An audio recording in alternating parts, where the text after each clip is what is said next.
कोटा, आपको, मोक्को, चकमा को, जमतिया को, देवबर्मा को, रियांग को लड़ाता है और इसमें थानसा टूटता है। और भाई भाई कौन? भाई भाई कोई और? सबका साथ सबका विकास। क्या है ये सबका साथ?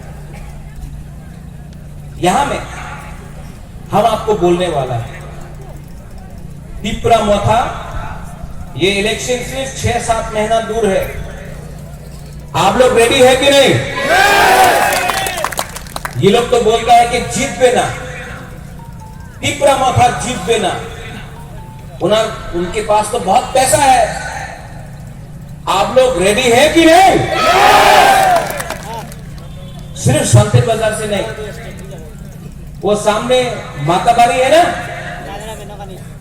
वो माताबारी का एमएलए है ना, उसको भी तैयार हो जाना चाहिए। इस बार बुकुम बारा पार्टी माताबारी से भी फाइट करेगा। माताबारी से हमारा मां बीरू कुमारी देवी जीतता था, अपना काशीराम रियांग जीतता था। अब टाइम आया है कि माताबारी से भी अपना बुकुम बारा पार्टी एक होकर माताबारी से भी जीतेगा।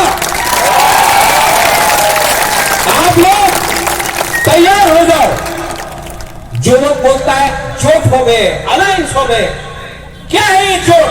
जब तक हम लोगों को राइटिंग में ग्रेटर पिपरा लैंड का कॉन्स्टिट्यूशनल सोल्यूशन नहीं दी गया, प्रत्येक विक्रम मानिकिया आपको बोल रहा है, जब तक राइटिंग में ग्रेटर पिपरा लैंड का संवैधानिक सोल्यूशन नहीं दिया गया, हम लोग सिर्फ 20 सीट नहीं, 35, 40, 45 सीट पे हम लोग फाइट करेगा। जीतेगा तो हारेगा तो, लेकिन पूरा